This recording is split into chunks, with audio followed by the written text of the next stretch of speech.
All right, my friends, welcome to another episode of the RPG Backlog, where we say fuck everything. We're going to talk about Hollow Knight Silksong. Just kidding. No, I'm fine with that. Today we saw finally the announced trailer for Hollow Knight Silksong, and we are all mega fans of Hollow Knight, so we are very excited. But we are actually here to talk about Final Fantasy IV. This is episode 2 of our arc. We are dealing with sections 5, 6, and 7 from the RPG site walkthrough, and that's 5 is Mount Hobbs, Mom Bomb, which I didn't know what that was until I got there and realized what it was, and Fabul, down to the High Seas, Mysidia, and the Chocobo Forest, and then Mount Ordeals, and then Darkness and Light. So, how do we feel about this section, guys? I'm trying to remember what the heck Mom Bomb was. It was one of those the regular blazing bombs. And then it got big and exploded into smaller ones or whatever. Yeah, okay. Because I saw in a strategy guide, I was like, Mom Bomb, what the fuck? But yeah. Yeah, that makes sense. It spawns a bunch of little ones. Yeah, yep. Okay. I mean, overall, I'm still enjoying the game. There's some nuances to the gameplay that kind of irked me. But overall, the story in the game, it's fun. I enjoy it. Nothing too, I'm trying to think what the word is, surprising or unusual with the story. It seems to kind of follow expectations. I don't know how far into this we want to go, but like Kane showing back up, I was like, yeah, nope, makes perfect sense. Knew that was going to happen. So yeah, there's been nothing by story beat that catches me by surprise, and I don't know if that's because they're kind of. I wonder if this was not a typical story at the time, but now since it's so old, these are just like tropes. I had that same thought, because in some sense, like this story is just like if I just walk up to it like at first blush. It is much more generic than the other stories that than 1, 2, and 3 that we played through. But for that exact reason that you mentioned, it's like, well, it's generic because it's chock full of all these tropes that RPGs have been milking for, decades now. But you got to give credit where credit is due. And I think a lot of them started here, or, at least sort of putting them all together and packaging them this way and stuff like that. Like, your super good friend who, gets turned by the bad guy and then he's the antagonist for the rest of the game, sort of thing. It's like, yeah, okay, I've seen that, but you maybe saw it here first. Yeah, and then comparing it to the other Final Fantasy 1, 2, and 3, the story is so different that's why I'm like, I don't think it was a trope at the time. It's just become one, but yeah. Yeah, I think it's definitely well-worn territory now, because I imagine this coming out when it did, following Final Fantasy 1, 2, and 3, and Dragon Quest and Wizardry and whatever other RPGs were, breaking ground in the mid to late 80s, early 90s. This hitting then, massive. Whereas now it's like, well, we've seen all this kind of stuff before, but even though we've seen it now, I mean, we played a bunch of other games. This is our first time playing Final Fantasy IV. The story is still really good. It's very good. Yeah. And I think for me, just to finish that point, part of it is where we talked about in the pre-show, or episode 0, where they had a huge script and they cut. They cut it down because they just didn't have enough size for the script. It really feels like well-paced, where it just moves on to the next thing and really has a good flow to it. Yeah. I want to caveat, like I say, like the tropes, right? But it's a trope in the fact that it's almost comforting, but it's really well. Yes, I agree. It is really well done, and I kind of agree with Tom where like this kind of feels like this is where the tropes kind of started. Maybe not this specific one, but this is the time period that these tropes began because of games like this one and other ones that are probably came out in the same time period. Well, I'm thinking about the story that we have here. I mean, these events have occurred in literature for centuries. So, I mean, they've pulled from, decades and decades of text. So we've seen these over a long time, but the first time really in games, maybe. Yeah. I also really love the pixel art. I know it's the pixel remaster, but I really like, how Kane looks different than Cecil. Kane is like much more like teal color. Rydia stands out with her green hair, and then I was surprised, kicking to the end where we get to Mount Ordeal and then Cecil transforms, which we can talk about later, but it looks very different. Yeah. It's almost like you have a completely different character in your party. 100%, yeah. I was actually really struck by that, how the avatar or whatever, the pixel art looked very different. Not just his sprite on the screen, but that was what caught me first as I hopped into the menu, and his little portrait looks very different. I checked that out. Because I think now he doesn't wear a helmet, and I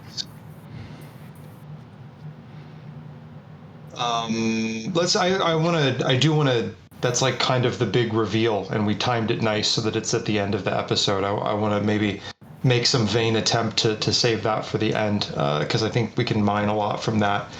Besides Mom Bomb, this first section, I thought Fabul was a nice locale. That was an interesting story beat where you run into this monk guy on, is that Yang? He's the head top monk. I can't remember what his title was, but king of monks, but not the king. As you go back to Fabul, and there's also a king. But that was kind of neat, where they right before was Mysidia the very first town that it was. That was the one. That the first one, at the very beginning of the game. Yeah, and then I'm scrolling back.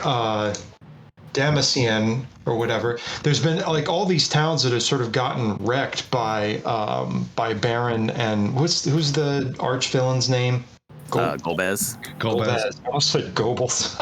Oh God. Well, I almost called him Gobbler. But we've had instances where you get caught up in that, or you're too late to do anything about it. This was really interesting, where you see the characters actually kind of trying to get ahead of the curve here, and they say, hey, we know they're coming for once, like let's get ready for this. It doesn't do them too much more good. They still get their butts handed to them, and but I guess the king makes it out, sort of thing, and but you lose your gal pal Rosa, unfortunately. Yeah. So that whole sequence actually kind of irritated me. It's just like every time you had to back up, I'm like, I whooped the living crap out of them. So I'm like, why am I backing up, man? Yeah. Like, this wasn't even not even a challenge. I don't know if I over leveled. I probably did, but it was just kind of like, why am I backing up, man? This was a cakewalk. But before that, there was a story beat with Yang, where it's a story battle, and I have this note here, and I'm like, some story battles you do nothing. I'm excused for the Edward one because of this. Yes, exactly, right. Because you're like, well, I don't need to do anything, right? Like this one. Yeah. Because when Yang starts fighting, I was like, okay. I explicitly remembered the Edward one where I, sat there forever, not realizing I was on autoplay for like 10 minutes. So I was sitting there going, okay, I need to do something, but nothing. There was no options. I'm like, come on, man. Pick a lane. Like either have the story battles be story battles and I do nothing, or have the story battles be where I do something. Don't keep like jumping back and forth between them on me, because that's kind of. Yeah. Anyways, that was my one note that I wanted to hit on, because I was like, I'm excused for the Edward one. Yes, we excuse you. I'm looking at the end of that section, and right, like you get a gift from the king, right? He gives you what? The sword. We should keep a running tally of the weapon with the most metal name in the whole game, and I think Deathbringer has it for the moment. Yeah, exactly. A thing I forgot to equip until halfway through Mount Ordeals, so didn't get as much mileage out of it as I should have. I stopped. I played this in 3 sessions, and so I did 5, and then I did 6, and then I did 7. And I didn't equip the sword at the end of 5, and so I forgot about it through 6 and 7. Oh, I equipped that shit immediately. Yeah, me too. It increased my damage. I love that. But I did like, I was kind of, I don't know, surprised is the right term, but thinking about Final Fantasy 1, 2, and 3, where you really had to navigate the seas on your own. If I remember correctly, when you get to the next section and you're sailing to Mysidia, it just takes you. You're there. Yeah. It's so nice. I'm like, I'm not going to get lost. I get right there. And then I love going to Mysidia, and the town people were like, fuck you. Hey, like, screw you, man. Like, But then the elder's like, no, it's cool. We trust you. I'm like, I know the twins are up to some shit, right? Like straight up, there's something. Later on, the one boy actually hints at it and gets cut off. Yeah. But the second the elder's like, "Yeah, you're cool. Here, take these 2 kids." I'm like, okay, there's some shady shit going on here. This was it happened too easily. Yeah, a fun experience. Because like I don't know, I feel like years and years and years of playing RPGs have conditioned me. It's like, well, I'm in a new town, have to talk to everybody, right? Yes, right. I don't want to miss something important. Half the damn characters here like give you a status effect or turn you into a fucking toad. Yeah. Did we get turned into I make the mistake of playing this before I go to bed. I didn't dream this. We get turned into a cat at some point. I didn't get turned into a cat. I'm not surprised. What'd you say? I got turned into a toad. When am I supposed to turn you into a pig? Yeah, the dancing girl. Did you guys not talk to the dancing girl? No, I didn't talk to anyone because I am so. You haven't noticed this every time we're like, what was it? The one with the dude that speaks to the freaking animals or some crap. You guys are like, oh, the animals talk. Mm-hmm. Yeah, the beavers, and I'm like, what? I just walked through that room because I saw him and immediately I was like, screw this. So, no, I stopped talking to anyone that doesn't look like they could have anything remotely close to important to say to me. I like talking to people, but when I talked to the first person he turned me into a frog, I was like, oh, okay, these people are pissed at me. I'm just going to leave them alone. But I still need to buy shit. So I'm like, they're not going to sell me anything. And I walk in, they're like, yeah, we'll sell you stuff. I was like, oh, I guess you're not that mad. Capitalism still wins. Hey, yeah, dude, your money, your coin's good here, man. Exactly, yeah. Or, sorry, your deal is good here. Yeah. And they had some decent stuff too. I can't remember who for. Maybe for the twins. Yeah. Stuff. Or at least something that helped a little bit. But yeah, man. Hang on. Let me see if I can find it. They also technically had armor for your main character after the ordeal. Yep. Yo, oh shoot! I bought all that. Thank you for reminding me. The light armor. Yeah. Because I think I had this turn spoiled at some point in the guide, and I was like, oh well, I'm gonna buy it. I have Gil turned on at like 2x or something, and buying all of that armor, it's like the lowest in money I've ever had. Same thing right here. I was like, I can't buy everything I want because I don't have enough money, and usually I'm overflowing with Gil. I had to sell a couple of things. Me too. I did too. Yep. I guess I'm always flush with cash because whenever I upgrade my armor, the first thing I do is immediately sell the old stuff. I don't ever sell anything, which I'm thankful for in Final Fantasy IX because I've gotten to a place where you need to have your shitty weapons, but that's a different game, so I'll leave that for another time. But yeah, you. And so, then go ahead. I wanted to close the book on Dancing Girl here in Basidia because there's some fun stuff here. First off, in the original, I'm reading from the wiki here, the original Super NES release, she removes her red dress on screen to reveal a bikini beneath before dancing and getting dressed in that. So this is untoward. It was, let's see, the segment of her undressing was censored out in the North American Easy Type releases where she wears a yellow dress. It was restored in the PlayStation, but censored again in the Game Boy Advance and PSP versions for North America and Europe. Okay, fine, scroll down.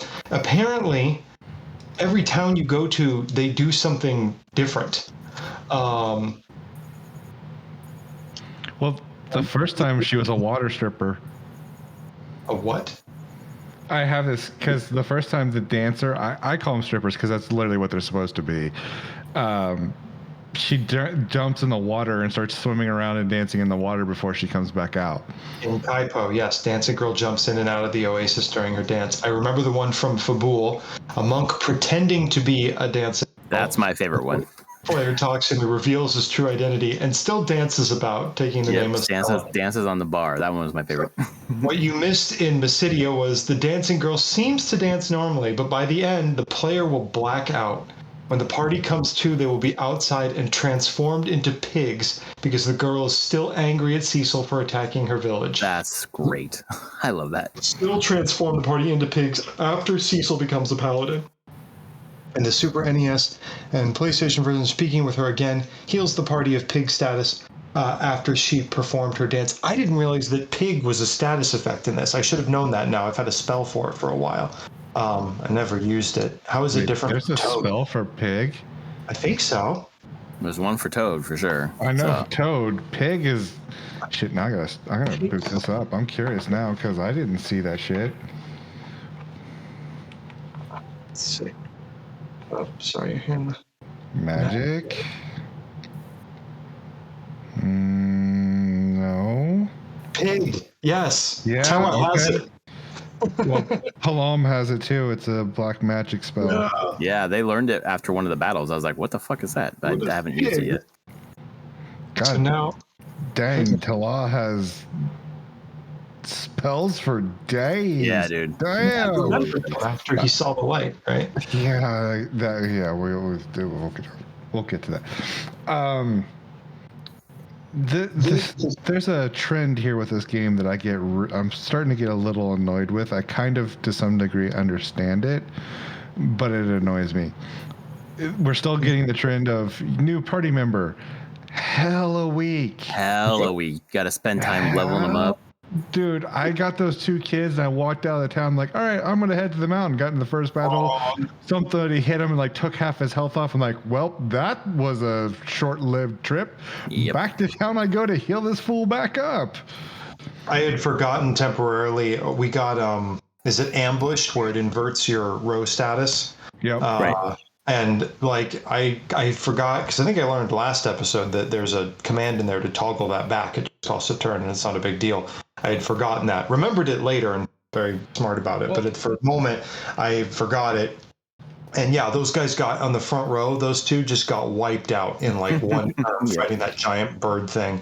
And it was like, oh, all right, well, this sucks. So yeah, I had to go back. And which made me wonder, I ended up just buying Phoenix Downs. Are there churches to revive people? I haven't seen them. I haven't seen any either. Because that was something I think we had through the first 3, right? One of the castle we went to the first time where we met Edward, one of the rooms would bring people back to life.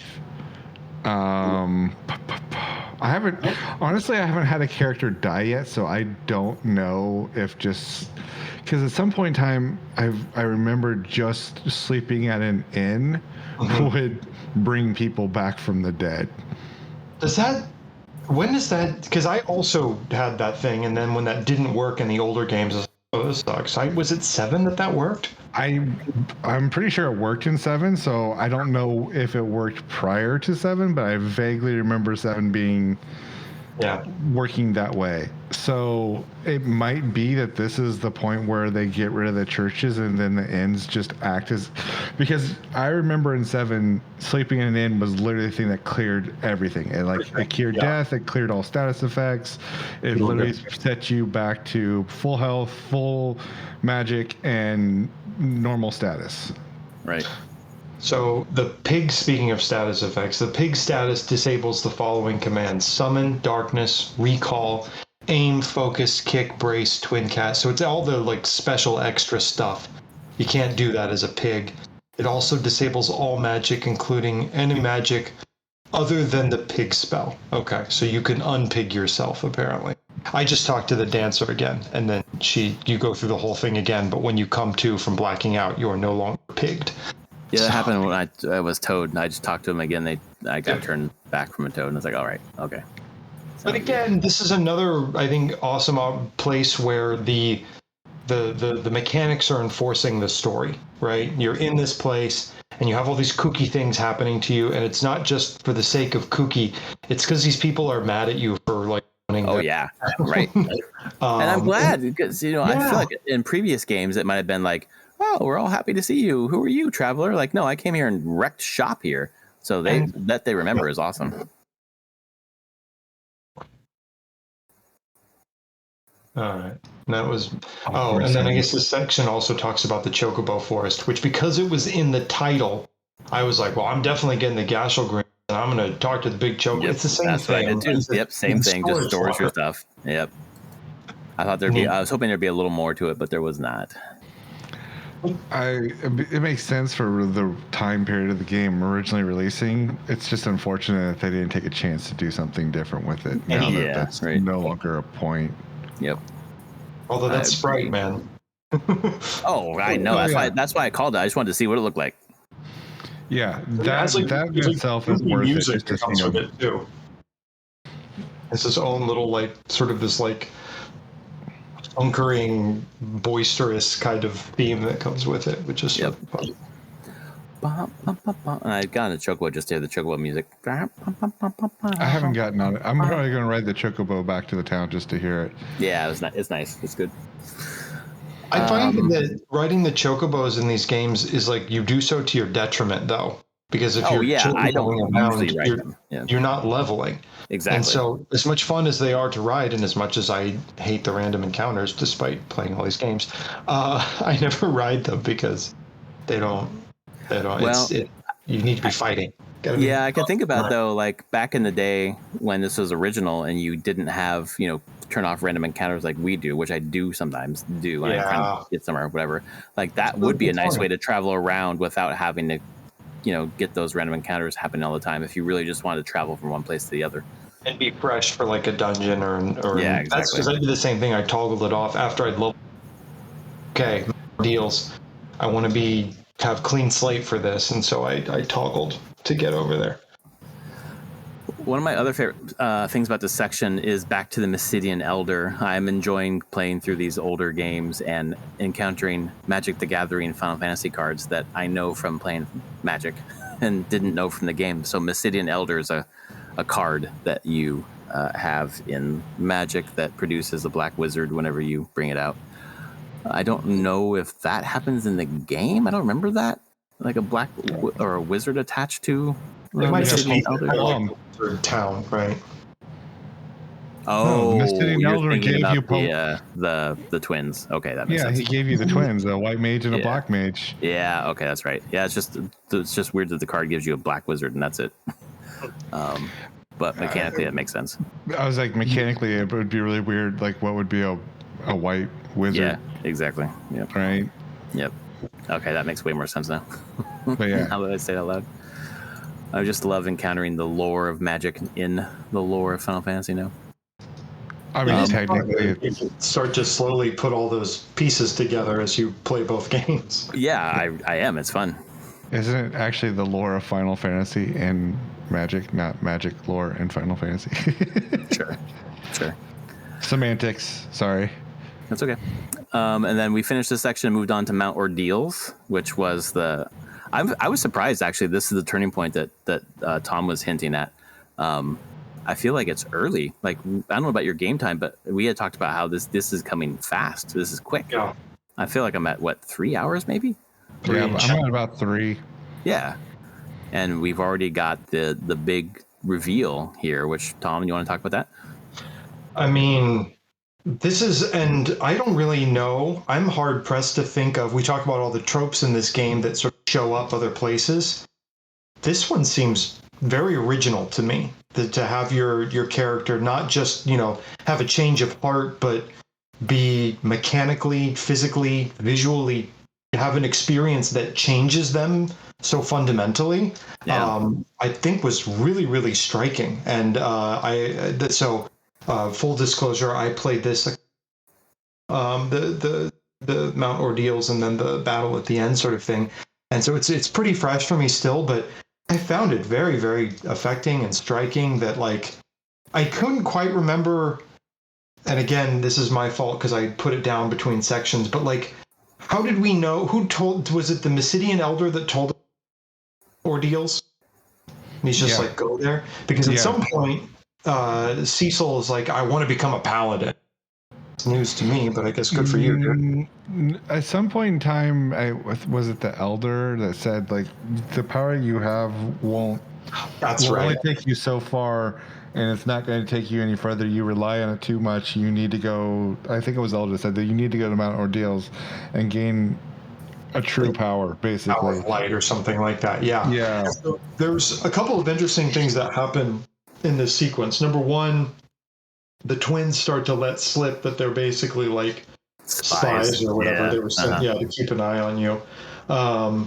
Which, okay, fine. That's you see that all the time where it's like, oh, we were sent here to spy on you, but actually it turns out we became the real spies were the friends we made along the way. And there will be some delightful misunderstanding when that's eventually. you can kind of squint and see where that arc is. But I like that, and that's fine. Also, sorry, we have to detour here. Were you guys using Twincast? Yes. Twincast was sick, man. It was awesome. I actually still have yet to use it. Oh, so it's like a nuke. Yeah, they can do the two that I remember seeing were Pyro and Comet. And they are massively damaging. Wow. Like area of affects all the people on the field.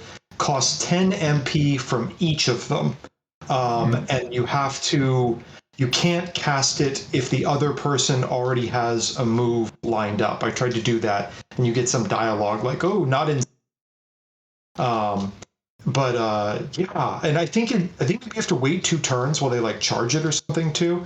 I get this ATB. I kind of get the pacing of it is sort of frantic, which I think is intentional, but I lose track of exactly the timing of things. But I was a big fan of Twincast. That was really fun because you'd run into these like massive piles of the undead later, and it's like, screw this. So just.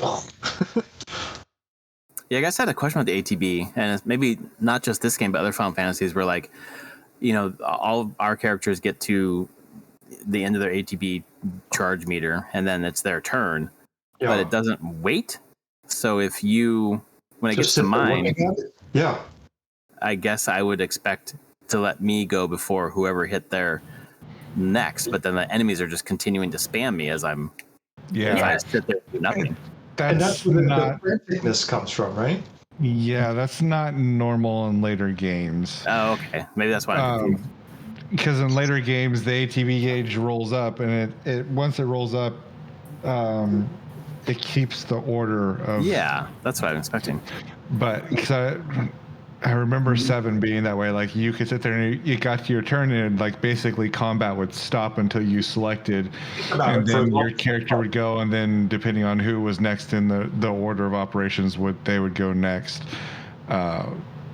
This has been it's really interesting because it feels like this 4 went where Four is where Final Fantasy games went back to before they went to the real time thing. It's like it's kind of funny. It's like they took a step back after this and then leapfrogged this into real time. It's really weird.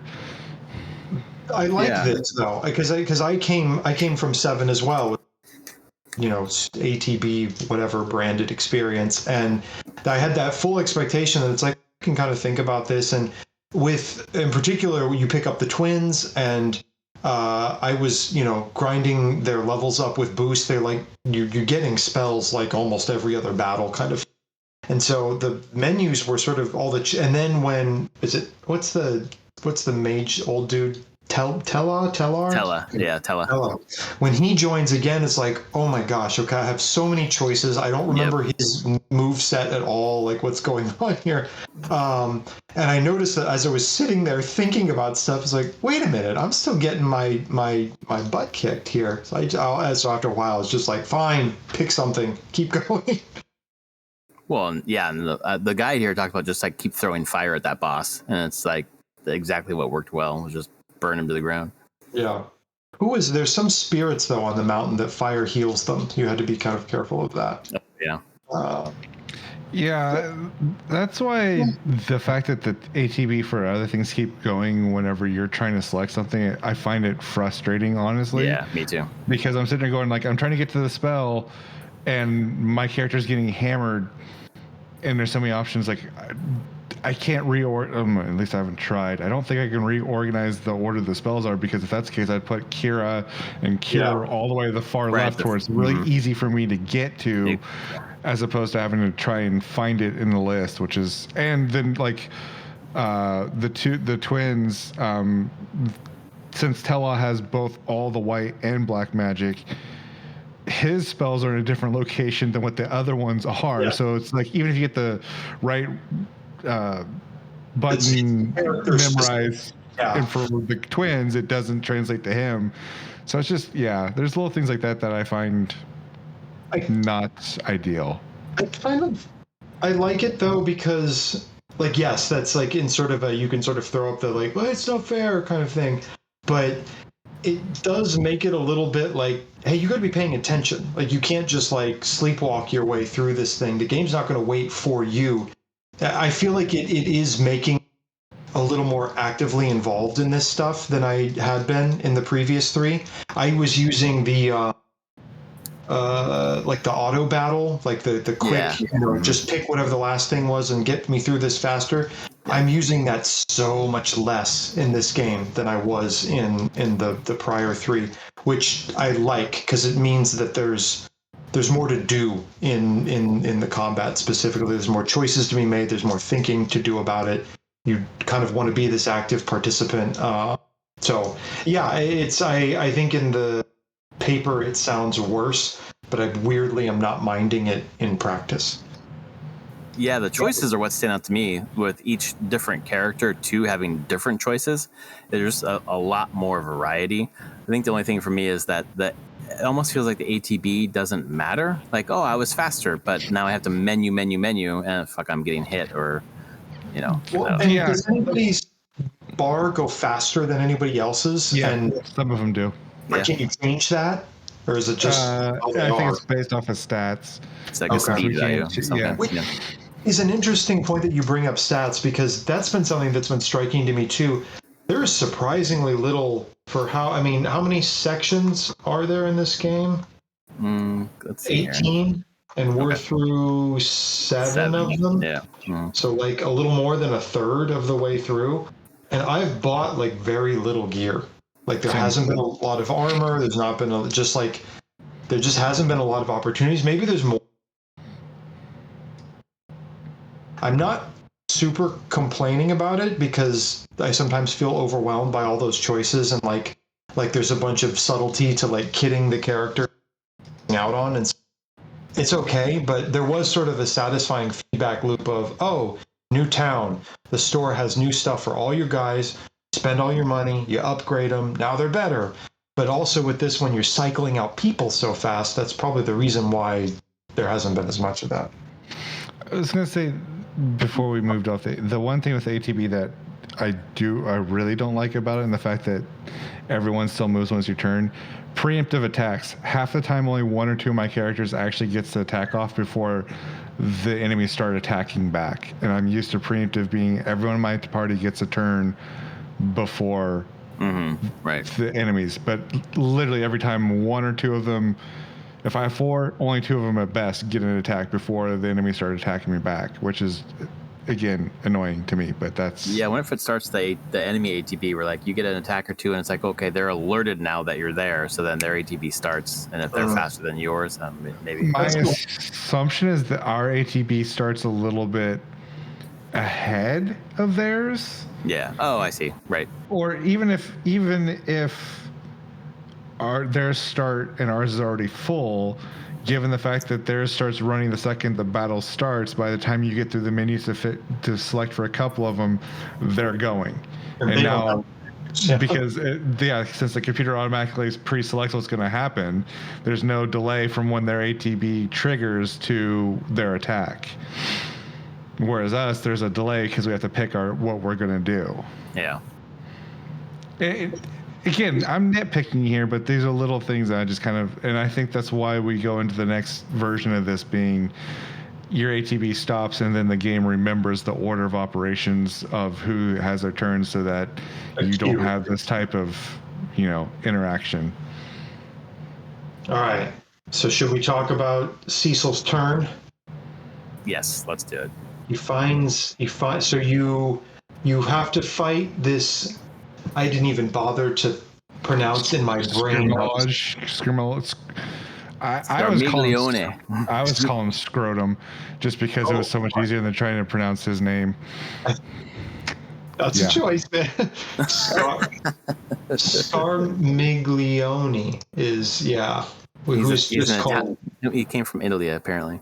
I know. This is like a regional thing. Scrotum's so much easier. Apparently, in some games, he was called Malone. Why couldn't they call him that? That's so much easier than this, whatever the heck this is. Yeah. Does it translate to something weird? Now I'm gonna go. Oh, I wonder if it's pronounced Scarmalone and Scarmalone. Is one of... Oh, here it is, man. He is one of the 12 named Malebranchiae in the 8th circle of Hell's 5th gulf, where corrupt politicians are immersed in burning pitch from the inferno of Dante's divine. Yeah, that's great. And then so this guy's Wikipedia page is the title, that single sentence that I just read to you, and then there's a long section called popular culture where he makes several appearances in Final Fantasy games. Yes, that's great. She's a creature in Resident Evil. He's a Yu-Gi-Oh! He's a manga. Oh wow, that's quite a few entries from Final Fantasy. Whoa, remakes of Final Fantasy 1, Scarleone is the name of an optional boss? I don't remember that. Cool. But anyway, so you fight this guy, and he's like a necromancer kind of dude. He brings, I think. You cut out for me, so I didn't hear. Yeah, I was gonna say. Sorry, am I back? You are. Yeah. Yep. I just heard. I think. Yeah, Like, he's a necromancer, right? And so he brings a bunch of zombies with him. oh yeah, for sure. Yeah. Yep. Um, I didn't find the battle too tough. I think this is one where there's two phases, right? Yep. Well, he dies, and that was guys, and you walk forward, and phase 2 starts. That's it. Yep. I want to hang on a second because I know that I took a screenshot of. I can't find it. They are. He says something really, really cool. What does he say? He's also making this weird noise the whole time. This like this SSSR. There's some onomatopoeia there that didn't quite translate for me. Mm-hmm. But anyways, the line he says when he comes before he comes back is, "My truth strength lies in death. Join me in hell." And he comes back and fights you again. Just like, yeah, that's pretty cool. Cool. It's the Cool dialogue for a boss. Melodrama to all of this stuff, but I'm weirdly digging the script, which is a nice segue into what happens next, where Cecil is addressed by this like otherworldly presence inside this like pocket dimension, or it's a tomb, or I don't know what that rock is where the I think stuff. it's a tombstone. Yeah. Yeah. As son. Yeah. Oh, that's right. Is this his dad? Because it's like a mirror of him, right? When you get in, and I love that. Yeah, that's right. I thought it was him in the future or something, but is it? It says son. Yeah, I remember that, but I was thinking it was like, I was taking it more as like a young one who doesn't know anything, as opposed to like my progeny. Yeah. But I don't know. That has me very curious. Cause it feels pretty intense. And then after the whole song and dance, Cecil, everybody's like, all right, like it's time. Cecil's still like, why did he call me son? Like, trying to figure it out, kind of thing. So I'm really, really hoping, and I think I believe that that's not like just something that's there to kind of tickle your brain and then they never come back to it. I think I believe in that they're going to pay that off at some point. I feel like their writing is such that they're going to come back to that. Yeah. Oh, yeah. I don't. I have a theory, and I'm not going to Google it because I have a sneaky suspicion I'm going to be right. It will later be fighting darkness itself. Oh God, fucking cloud. So my don't do you write it in hear an my envelope, and then you can open it later when you're ready. I mean, I'll just say what my assumption is because this again, it kind of falls into the trope. My assumption, or do you really want me not to say what my assumption is? So I'm inclined to say no because my wife has this habit of like we'll be watching like a thriller and like 25 minutes into it she blurt out the rest of the plot because she's just really good at seeing this stuff, and like 9 times out of 10 she's right, and I'm like kind of disappointed. I don't think critically about this stuff. I just like to let it happen to me, and so you probably are right, and I don't know. Out with it. Let's have it. Our predictions. I will tell you right now that I am the same type of person that I watch a show and I get about 25% of the way through it and I'm like, oh, when I was younger, I used to watch murder mysteries with my grandparents, like the detective stuff. And within the first 15 minutes of the hour-long show, I'd be like, "Oh, this is the person that did it."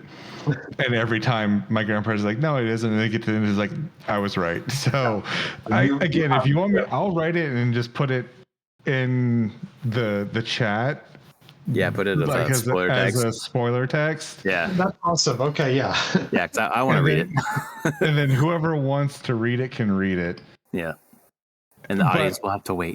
No, so this is what I'm going to say. Larry, if you're going to read it, if I end up being right, you've got to back me on this crap, all right? Oh, yeah, that sounds good. All right. And you are committing that you haven't read ahead and you don't actually know. No. You were guessing. I'm guessing. Okay. My assumption is because he said son. This is the one thing that I'm going to say. I'm going to assume that it was legitimately his father. That's what you're saying that's what you think. That's one thing that I think. Yes. Oh, certainly. Yeah. That's not spoiler. That's not like. No, it's not spoiler because the game wants us to think that. Yeah. Right. I think there's another level to that. Yeah. It's his mom. No, just kidding. So yeah, there's some discussion there about embracing the power of light and da da da da. But then sort of the twist is that you have a story battle, I guess, kind of. Is it a real? I think it's a real battle. It's a real battle. Yeah, because you can choose to attack or not. And I remember being like, oh, okay, I gotta fight this guy. And then there's some text that comes up that's like a real paladin sheath his sword, which I thought was kind of. I didn't know what the game is trying to communicate to me, because like paladins still fight, they have swords, but they also just have curative magic, right? They're sort of a dark sword. Can't use darkness anymore. He doesn't have a dark sword. So that's what they okay. He doesn't have Deathbringer anymore. So what I tried to do then was I moved him to the back row and I just kept healing because the other guy keeps using darkness. Yep. And I remembered that chips away at your health. And so I just tried to keep him alive while that guy darknessed himself out of the game, and that's what happened. Yeah, I think I just did nothing. Oh, you did nothing? I think I did nothing. I remember. I attacked at first, and then when it said his paladin sheath his sword, I was just like, all right, fine, screw it. I'm going to stand here. Yep. And you just had enough health to tank it? Yeah, I did. I guess. Except again, this is one of those things where you switch classes and your level freaking tanks. Yeah. Well, did you start at 1 or was it 10? It was 10, but I was like 28 when this happened. Yeah. So I was like, oh, thanks for just taking all my power away and making me a little pushover. But for some reason that was still enough. The thing I've noticed is even though I'm way lower level than what I was, I have way more health than he did as a Dark Knight. It's like, holy crap. Yeah. Which is funny because as a Dark Knight, you're hurting yourself whenever you use that darkness spell. Yeah. But not too much. Yeah. And then, that takes us to the end of this section. We're leaving, head back to Mysidia, and then we're going to head back. The next section is going to be back to Baron. So the next 3 sections is return to Baron, unless we want to do 4. What you guys think based on how quick those have been going? I mean, it's been going pretty quickly, honestly. I think I knocked this out in an hour and a half.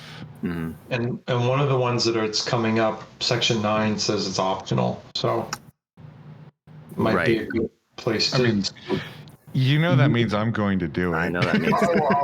Yes. Uh-huh. Well, we get to visit a town of Mithril in that optional section, so I'll at least do a couple of those things. But why don't we do 4 this time? So that's 8, 9, 10 through 11. Yeah. So section 8, return to Baron. Section 9, you now have an airship! ! Optional section 1. Troya and the magnetic cave for 10. And then number 11 is the Tower of Zot, which is the first one-time only dungeon. And it looks like a couple of bosses there. So let's try those 4 for the next section. I see that Travis has put the spoiler text in there. Oh, yeah, that makes sense, Travis. That makes a lot of sense. Yeah. Right? Yeah. Uh-huh. Yeah, that's probably true. In fact, if that's not true, I'd be really shocked. Like it just because yeah. Mm-hmm. We will get there. Anything else for the good of the podcast tonight, guys? I thought that this section was phenomenal. I think that so far Final Fantasy IV, this in particular, the story in this section, I think it's living up to the hype. I'm excited to keep going and see where it goes. Does feel like it's fast. Like Yeah, it does. Things are coming really quickly, and it's giving me the sense of like I'm burning through the story so fast, and like I'm missing out extra like side quest stuff. But I don't think there is any of that in this game so far. I guess maybe that's what the optional section is, so that's coming soon. Yeah. But yeah, for now it's been a fun ride. I agree. It's a lot of fun. Right now, I feel like this game, it has a good story. It might be basic, but it's still a good story. And the gameplay is still it's still solid, right? Like I'm not getting hammered with the random battles every 2 steps. Oh my God. I'm gonna keep harping on that one because I still can't believe you guys disabled the freaking random encounters, and Dude, fuck yeah, it was so irritating. I know, and I just powered through that. Oh my God. I tried. First 3/4 of that game, by the end, I was like, no, I'm done. Yeah. Honestly, until you guys said that you were turning it off, I'm like, wait, you can turn this shit off? It was painful. Yeah, it was. So no, this one by far is taking the best elements of the previous 3 and finally put them together. Are there still some things to work out? Yeah, 100%. But this has been a really good one so far. Yep. I agree. All right. Well, thanks for joining me, Tom and Travis, to talk about this. Looking forward to coming back next time to talk more Final Fantasy IV. Everyone else, if you like our podcast, please rate it on your podcast service of choice. And we will be back next week to talk more Final Fantasy IV. Don't forget to tip your dancing girl. Exactly. Stripper.